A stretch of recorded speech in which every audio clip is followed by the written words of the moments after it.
First thing I can remember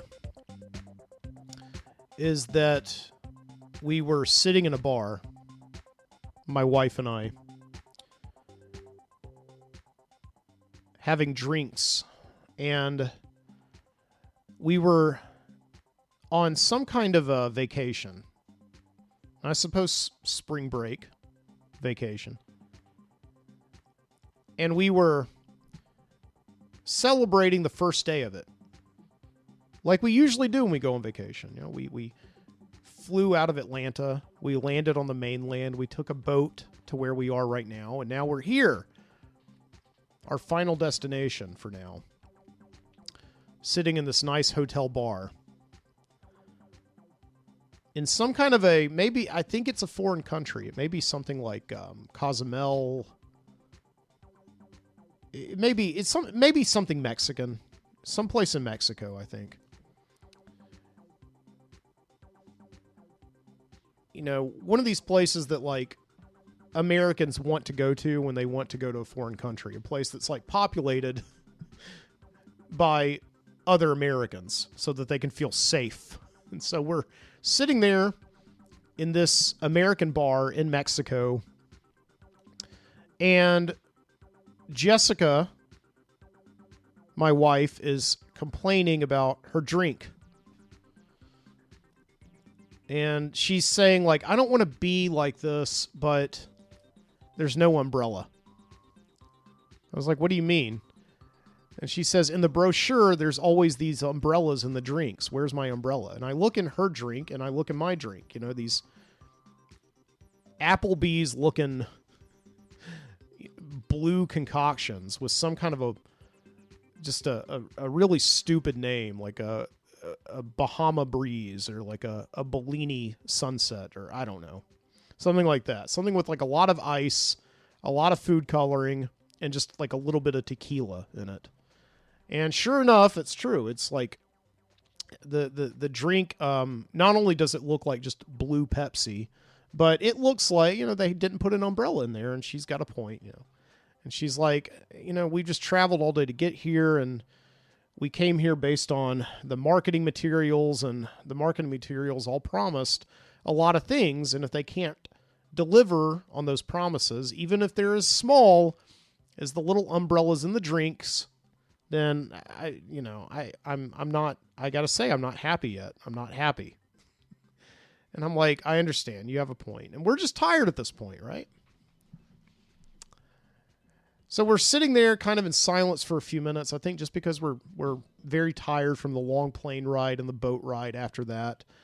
And we're just like looking around, and we actually notice suddenly that there's this commotion over at the end of the bar. Two guys who are just talking really loudly and engaging the bartender and some of the Islander staff in song. And I look over and I'm like, I recognize those two guys. And Jessica does too, sure enough, because we had just been watching a couple of movies the night before. We did a double feature. We watched the movie Aliens, and then we watched the film Independence Day. We were doing like an alien science fiction double feature, and we noticed that from one movie, from Aliens, that's friggin' Bill Paxton down there at the end of the bar. And Jessica says, "I thought he was dead," and I said, "I did too, but we all thought Nelson Mandela was dead, so I guess he's not. There's Bill Paxton, right? He's alive and kicking, and he's down there at the end of the bar singing with the star of the second feature, Independence Day. He's singing with Bill Pullman, who plays the president in that movie. So it's like the two Bills. Bill Paxton and Bill Pullman are singing there at the end of the bar, and they're drinking and everything. And we're like, well, this, we're instantly forgetting the umbrella problem. This is kind of exciting.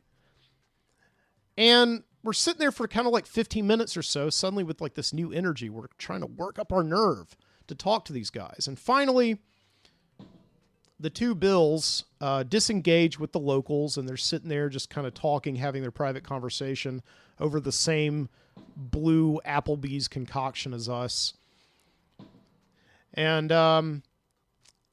I just kind of make a bold move because I'm on vacation, and on vacation you make bold moves. And I ask the bartender to send them down to Bahama Breezes, right? Which he does. And they go down there, and the bartender kind of motions to us when he gives them the drinks and said, "Oh, it's on them." And they look down at me, and they're like, "Hey." They both got sunglasses on. And they come down, and they start talking to us, and they're just the nicest guys. Bill Pullman and Bill Paxton. We're not really talking about their filmography because we don't want to be like those people. We want to engage with them as if they're like normal human beings, not necessarily celebrities. And it turns out that they are totally, genuinely sweet guys. And the first thing that we talk about is how neither one of us got umbrellas in our drinks. None of us did, right? And we find out that celebrities are treated no differently when it comes to tiny little umbrellas in your tropical drinks.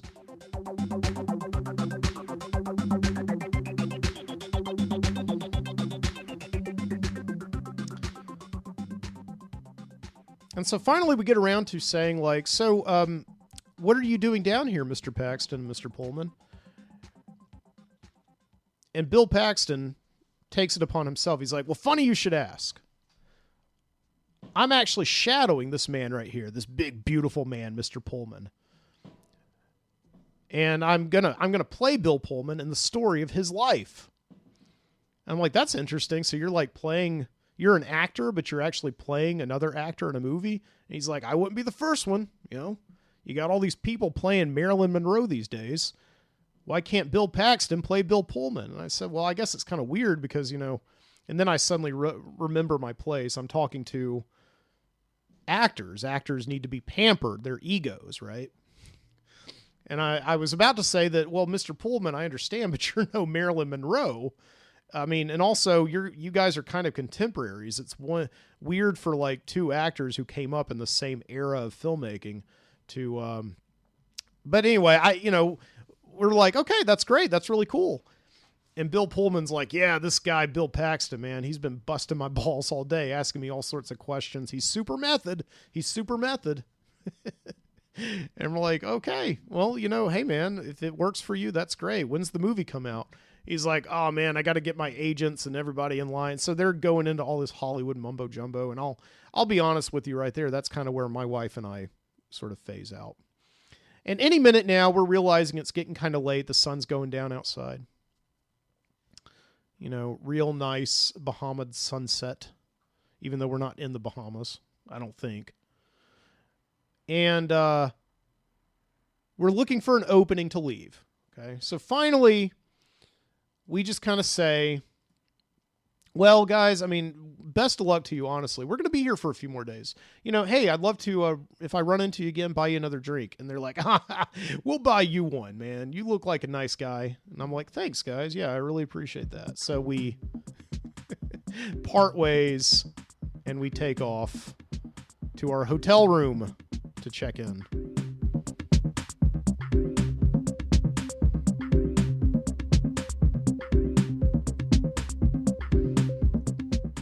So we get up to the hotel room, kind of like on this high, and also we're a little bit drunk. And we're like, I can't believe we just met those two guys and how nice they were. And my wife's like, I know. So we decide, like, you know, do we want to go out for dinner? We're trying to make a decision. Do we want to go out for dinner? Do we just want to stay in for the night and recharge our batteries? Because, you know, vacations are tough. I mean, they're fun, but they're tough. Because, you know, you're constantly going from A to B to C every single day. And my wife's like, no, let's go to dinner, but let's not do it right now. Let's like maybe, I don't know, let's rest. Let's, you know, lay down. Let's take about 2 hours and then we'll go out and see the island and get a nice dinner. And I'm like, okay, that sounds like a plan. So we're kind of laying down there and I'm finding that I'm just like so restless. I feel as if, I could take on the world right now, because I just like met and held my liquor with two of like the most, let's just be honest, like the greatest actors that have come along since I've been born, right? Since I've been on this earth. And I'm just kind of feeling too much of a rush right now. And I tell my wife, you know what? I don't know if I can really rest right now. Is it okay? Would you mind if I go out and just stroll the island and take a walk for a little while, and I'll come back in like 2 hours and we'll go out and have dinner? She's like, yeah, sure, that's fine. And I can tell she's kind of ready to get rid of me a little bit, quite honestly, because, we've been together all day long for almost 24 hours straight. And, it's just been a long time. She just needs some her time. And I get that. That's fine. So I, put some nice jeans on and I go out into the world to see the island. Getting out of the lobby and walking out of the hotel and onto the beach and walking down the beach and seeing all these happy vacationing tourists. Really nice. When all of a sudden I hear, kind of toward this little dune, I hear over this dune the sounds of these panicking children speaking in Spanish. And I go over the hill and I look down the hill. And sure enough, there are all these young Spanish children, ages of about maybe 9 to 14, kind of crowded around this bus. It doesn't seem like they're panicking. It just seems like they're being really loud and kind of out of control. Like they don't have really a leader. And this bus, it seems like, is broken down, and there seems to be like this adult male who's bent under the bus. It's kind of like a scene out of Night of the Iguana or something like that. And I go up and I ask the guy if he needs help, and he actually speaks English. And he says, yeah, grab me that tire iron over there. And I go and get the tire iron, and I help him for the next 10 minutes or so fix the flat tire on the bus. And all these little Mexican children are cheering me on. They're like, yay! And then suddenly they just start like looking distressed again. Like, now that we've solved one problem, let's fix the next one. And I was like, well, what's the next problem? They say, well, we have a chaperone. He was supposed to take us to the Museum of Natural History, but he's gone. He left. And I find out that apparently the chaperone, as soon as they ran into a little bit of trouble, and I guess like with the weight on his shoulders of like being responsible for all these young children, just couldn't handle it. And he just got out of the bus and like ran into the woods and never to be seen again.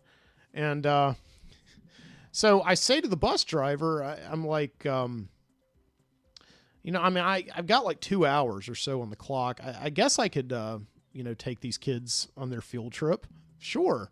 If we can be back here, in 2 hours. And, it never occurs to me in this dream that, young children don't normally go on field trips at like, at dusk, that I probably wouldn't be allowed to take these kids on a field trip anyway, because I'm like the stranger in a strange land, and I guess it could be considered kidnapping in most courts. But nevertheless, the bus driver's like, hey, man, if you want the responsibility, you can take them. I don't know why he suddenly turned into like a New York cab driver, but anyway. So I get on the bus and I'm, taking the kids to the Museum of Natural History, and they're all having a good time singing like, the wheels on the bus go round and round and all these other fables. And all of a sudden there's like this another loud bang. And the bus is like, bumping really heavily. And I'm like, oh my gosh, another tire popped. That's crazy. And I go up to the bus driver. I tell the kids to be quiet, and I go up to the bus driver and I look at him and say like, hey, was that another flat? And all of a sudden I see that the bus driver isn't responding. And then I see like a little bit of blood falling onto the floor below him. And I look, and he's been shot in the chest. And I hear another loud bang. And I look out the window and I notice that the bang was not the tire going flat. It was a gunshot coming from off in the woods. And my fears and my suspicions about this are confirmed when I'm looking up into the trees and into the bush, and there's like these bright flashes of light coming from there. And I realized, oh my God, we're under attack. And I kind of pull the bus driver by the shirt, throw him to the ground, get behind the wheel, and sort of steer the kids into this closed embankment. But I very quickly realized that this is not a good thing because there's no escape route. And I look behind us, and like a scene out of the Treasure of the Sierra Madre or something, all of these like bandits in the most cliched, stereotypical, and I guess racist fashion are coming down out of the trees, out of the wilderness, and seizing us, seizing our bus. Okay. And, I'm like, oh my God, this is bad. What have I done? I've gotten these kids into a hostage situation.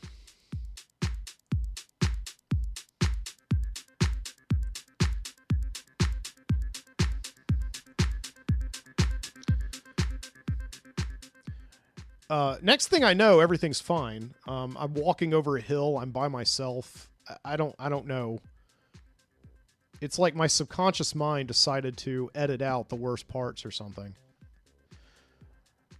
Or the logistics of the scene was too much to handle because I was pretty sure that I had to come out of the bus and bargain with these bandits. And so either the kids were taken hostage and they became bandits themselves, or maybe I was the hero and I saved them. But either way, I'm like walking alone by myself now. I have no idea where I am, by the way. I'm without the bus. I'm miles away from my hotel, and I probably have to be back there pretty soon. Already, Jessica is probably wondering where I am. So I'm starting to worry a little bit. But fortunately, I see around the bend of the road is a tiny little gas station, like a rusted old gas station with 2 pumps, a little Coca-Cola machine from like the 1950s,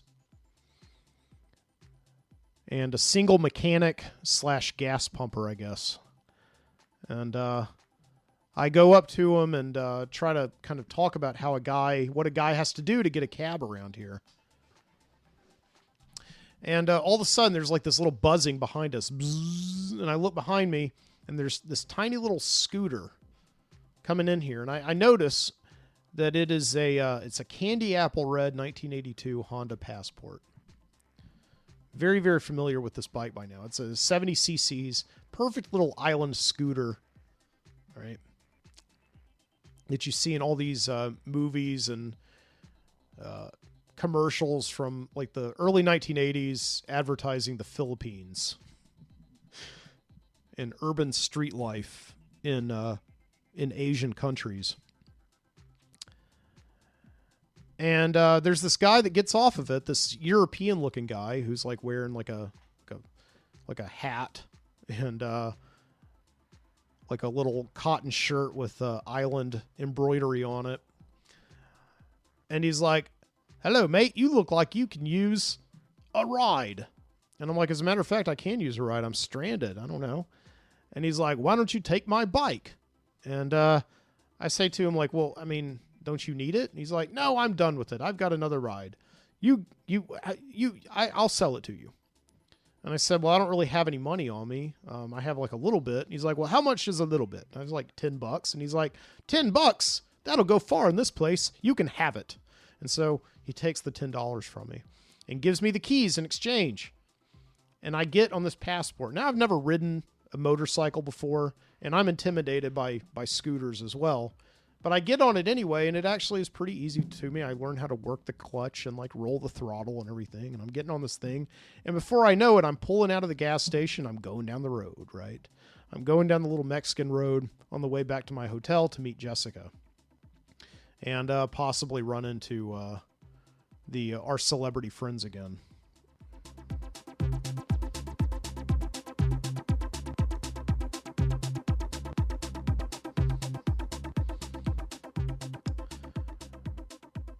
Next I know, these 2 mean-looking bikes start coming over the horizon toward me. They may be like Harley Davidsons or something. I'm not much of a motorcycle guy, but I know a mean-looking scooter when I see one, and these are mean-looking mothers coming toward me. And they pass me really fast, and the dirt kicks up and just basically engulfs my tiny little scooter. And I'm trapped in a momentary sandstorm. And as the dust settles and passes and I'm in the clear again, I hear their engines basically stopping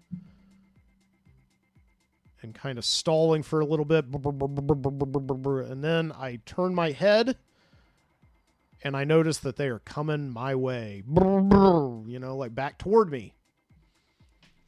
And I'm like running on my little Passport, and it's 70 cc's. The top speed on this thing is like about 35 miles per hour on a straightaway, which I'm on. And before I know it, these two Harleys, man, they're like riding on either side of me. These two guys, these two big looking scary guys are looking at me like they want to run me off the road. Like, what did I do? It doesn't matter. I did something to piss them off. I guess I maybe just like intimidated them. I don't know what I did, but they're fighting back, and they're coming back with a vengeance, and they start fighting toward me to try and like run me off of the road. They're essentially squeezing me, riding on either side of me, getting closer and closer to me. It's like a scene out of Ben-Hur, right? And so even though I've never ridden a scooter or motorcycle or anything before, I remember this trick that I've seen in countless movies and TV shows, right?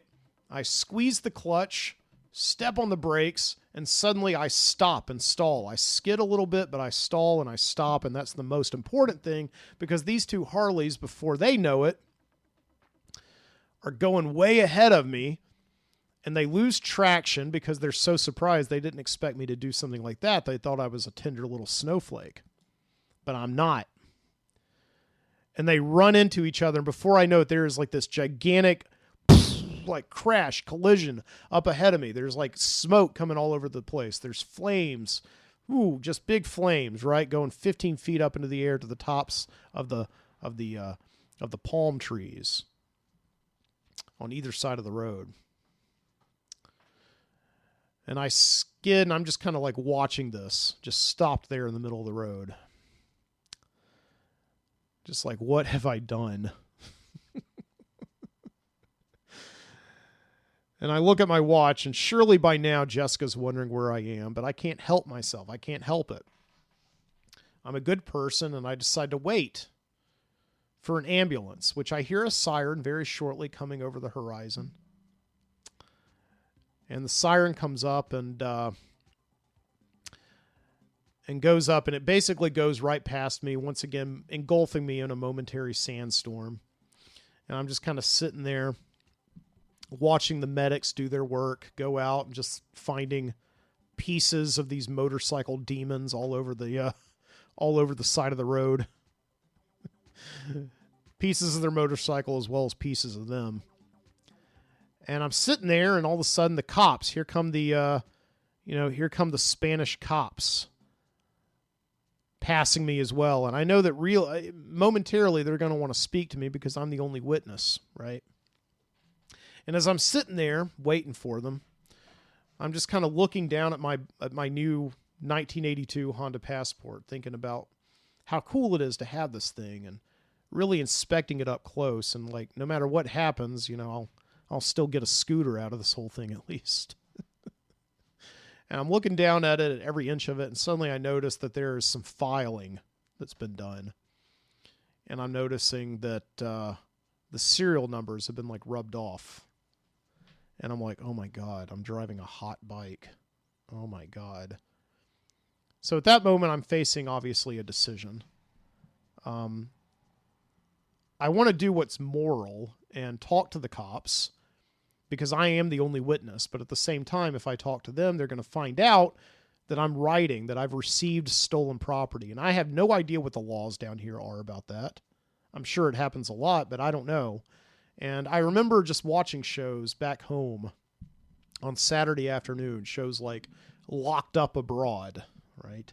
And movies like Midnight Express. And and remembering the fact that, like, if you're a white American, you do not want to be in any kind of prison outside of your own country. This is a bad place for you, my friend.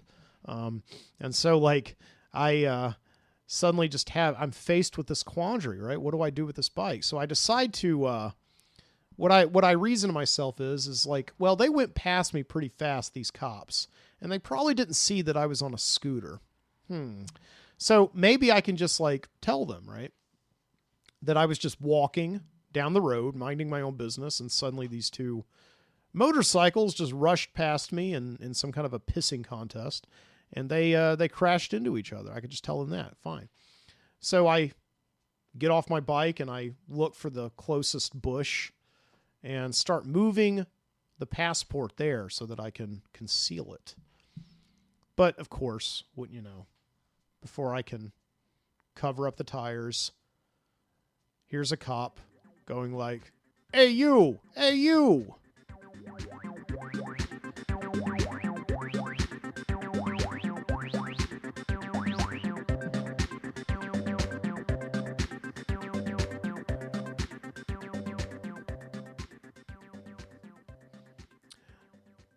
Next thing I know, I'm in the police station.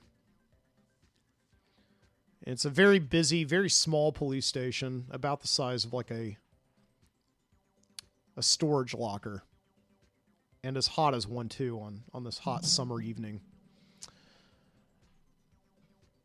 The doors are left open, so there's wildlife all over the place. There's iguanas crawling around desks. There's lizards. I'm very consciously checking all around me for snakes, because snakes are always showing up in my dreams. And I know that if there are any snakes right now in the Mexican dream world, they will find me. I'm looking all around me. And it's just so overcrowded, and this Mexican police chief is sitting back being like, "So tell me exactly what happened." And I tell him what happened. And he's like, "So why were you there?" And I tell him I was there. And he's like, "So why you come to my country and drive a hot bike?" I don't know what accent I'm doing right now, but that's what it sounded like to me. And I really try to apologize to him. "I'm so sorry." And he's like, "Don't apologize to me, apologize to owner." And he points over to the corner of the room, and there's like this big, fat, Marlon Brando looking guy sitting there, just imposing in shadows.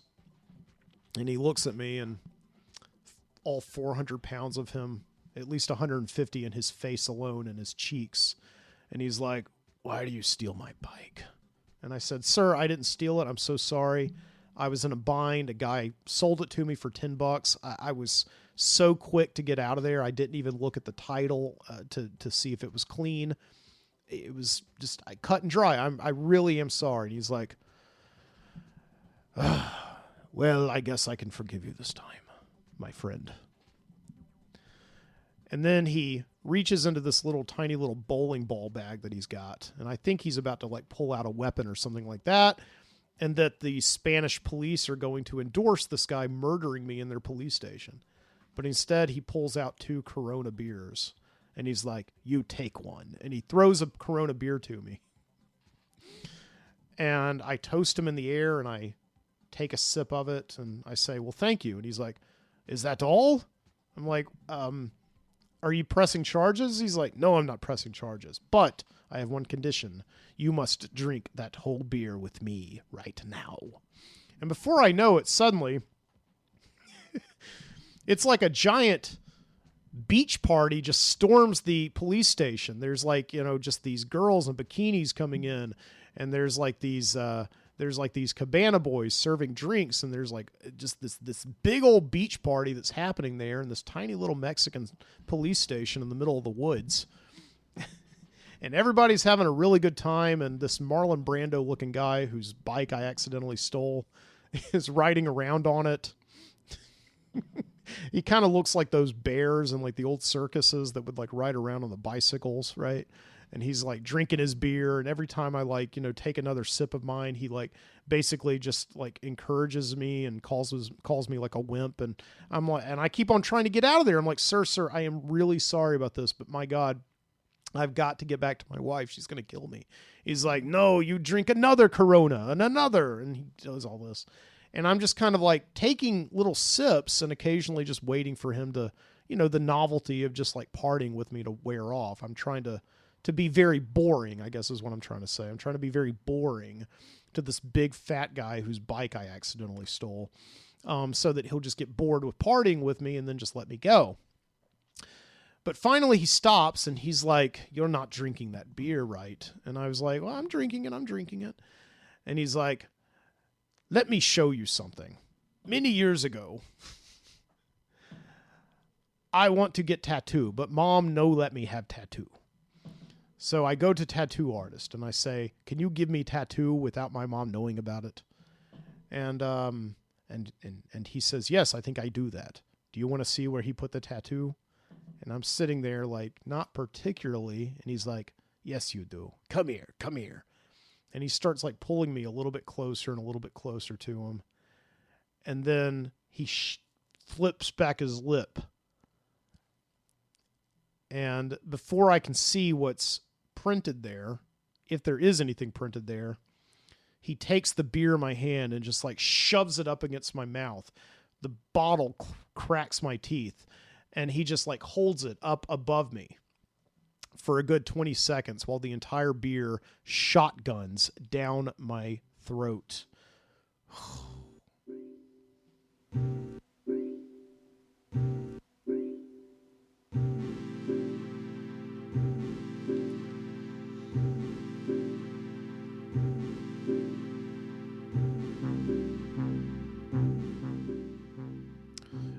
Now, this is obviously kind of bad because even though I had had some drinks earlier at the hotel, my tolerance was still very low that day because there wasn't really much liquor in the drinks at the hotel. So I'm getting a little bit buzzed off of this.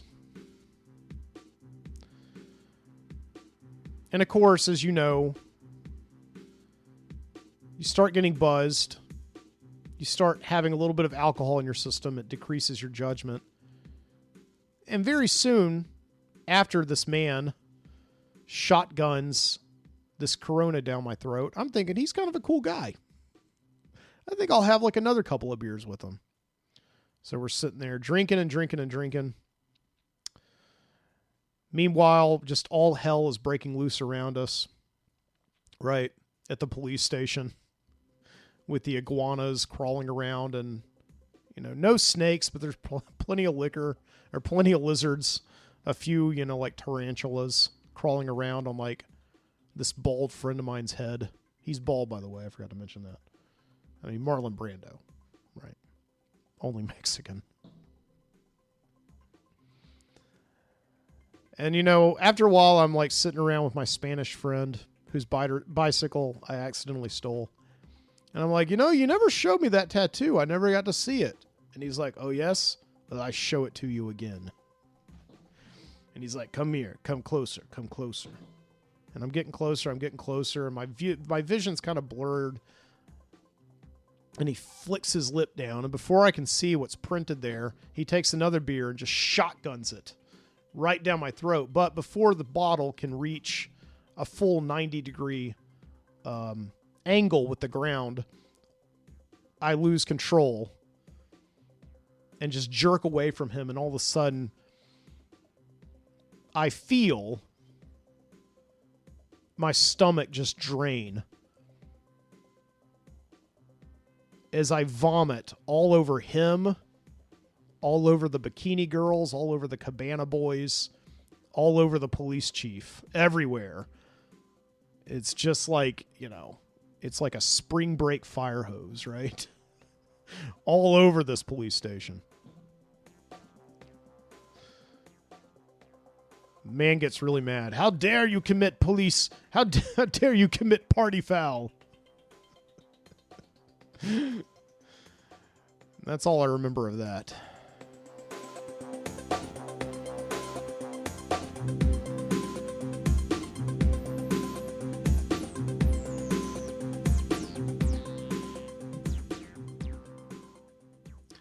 Next thing I remember, I'm staggering back through the hotel lobby. Not nearly as crowded as it was before. Night outside. I don't know if this is another situation like with the children back at the bus where something happened and, again, my brain was editing out the worst parts of it. Or if it's just like one of those drunk things that happen where you literally cannot remember how you get to someplace. But I'm staggering through the lobby. Kind of in and out. It's one of these like lobbies of a hotel and these places that you get in these tropical places. You know, that's like easy to walk in and out. There's no big swinging doors or anything. I guess it's like just a big covered deck or something. And I end up, you know, like walking around the private bungalows of the incredibly rich people who stay at these places. Walking in and out, walking on their decks. There's nobody really around, but there's some occasional bonfires I'm walking past that are in the fire pits. And I come to this one that is actually right there on the water of the ocean. And I'm sitting there and I'm just kind of feeling the breeze coming past me. I'm like letting the island breeze sober me up a little bit to the point where I can actually remember things that happened 10 seconds earlier, 20 seconds earlier, you know, bit by bit. I look down and I see this like little fish swimming below my feet right under the dock and kind of weaving in and out of the dock posts. And, you know, it like comes right out of the water. Kind of like a character, like a cartoon character in a Disney movie. Like those bluebirds that help Snow White or Cinderella clean her house, right? And I reach down and I just like put my hands around this fish and just like pick it up. And I'm just like looking at this fish. Just like looking deep into its soul. This really happened. I'm not making this up.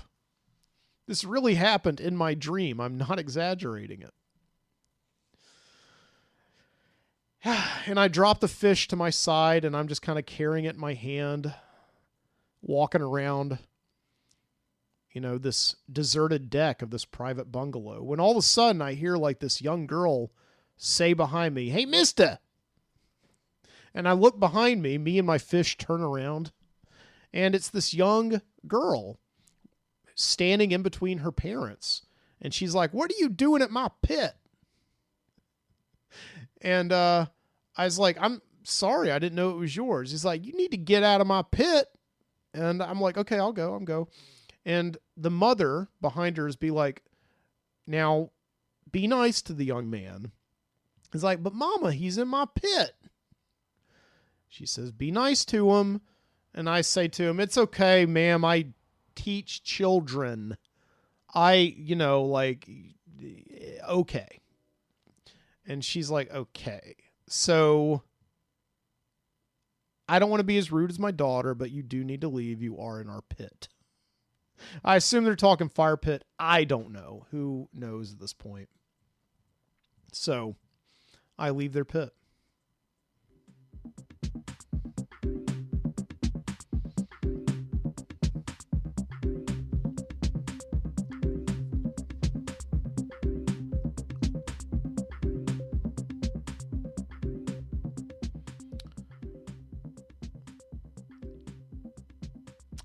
Walking back into the hotel lobby,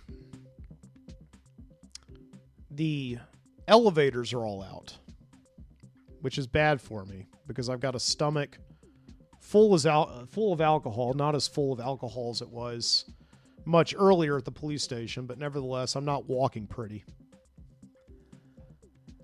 So I have to take the stairs. So I start taking the stairs up. 15 flights. I don't know how long it is. It's up there. And just deciding at this point not to even try explaining myself when I get back to the hotel room. Just knowing that nothing is going to help at this point. Explain to my wife where I've been, what's been going on, the things that have happened to me are so out of the ordinary that they could only happen in a dream.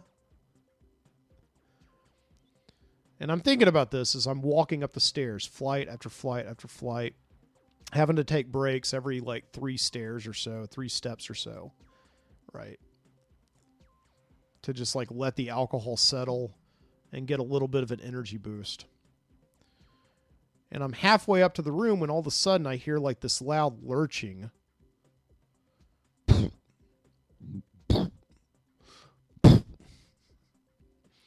And I look up and it's coming from right above me. It's coming from like a flight of stairs right above me. And I'm like walking around the stairs and seeing that it is Bill Pullman. And he's just like trashed. And I noticed that in his hands, what is making the loud lurching sound is he's pulling up this rolled up carpet up the stairs, up each successive flight of stairs. And I look in the stairs, or I look in the carpet, and there's something in there. There's some kind of like figure or some kind of like a body or something like that that's he's pulling up. And drunk Bill Pullman finally gets this thing to like a landing and pulls the whole roll of carpet up. And I'm like just kind of leaning on the stairs and looking up at him and being like, "Mr. Pullman, are you okay?" He's like, "Oh yeah. You know, I've been up all night. We've been hammering him down, man." And I'm like, "Well, where's Mr. Paxton?" And he's like, "Well, I'll tell you something about Bill Paxton. That guy is method. If he's going out for a role, he does everything in his power to become that role. So I'm drinking all night long with him. And every drink I drink, he drinks too. But one thing Bill Paxton doesn't account for is that he's much shorter than me." And with that, he takes his foot, kicks the carpet roll, and it unrolls to reveal Bill Paxton. Passed out.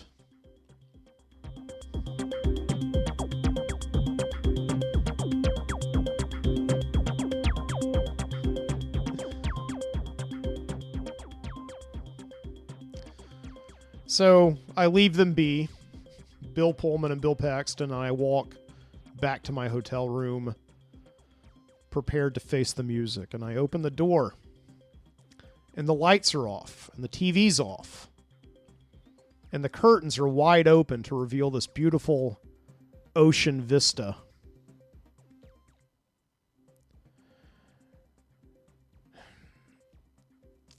And I'm walking in expecting to see my wife, Jessica, passed out in the bed.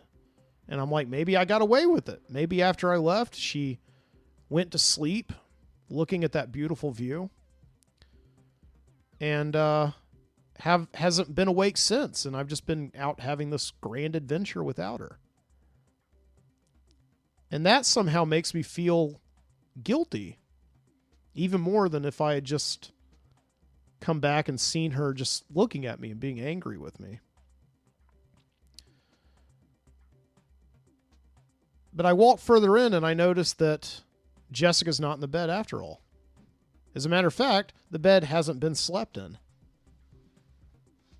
Like, that's strange. I wonder if oh God. And now this is the worst case scenario. She's gone out looking for me. She's been out all night long looking around this entire Mexican island, not finding me. And now she is in trouble, or she's lost, or she's really just, I don't even want to go that far. So I instantly lift my hand up and find out that the fish that I was holding earlier at the pit has now turned into a cell phone. And I start dialing numbers on the fish phone. And I bring it up to my head. And there's 2 rings.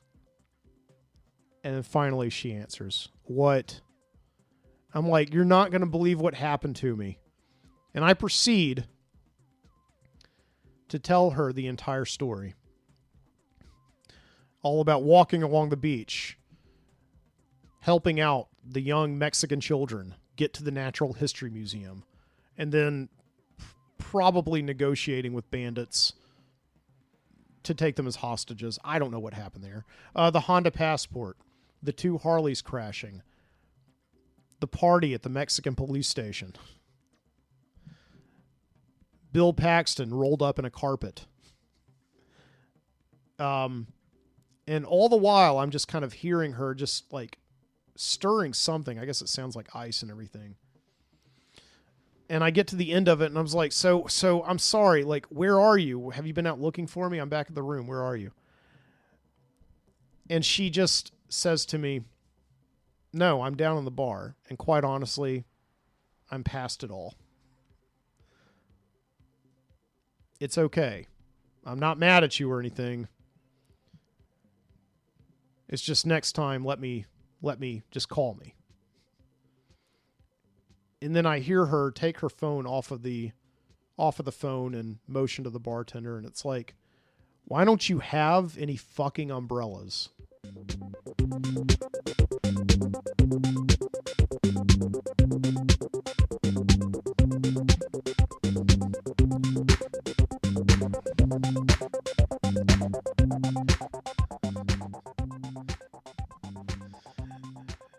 Well, from Birmingham, Alabama, this has been the Midnight Citizen Show. I have been your host, Mike Booty. Thank you so much for joining me. Until next time, keep your eyes open.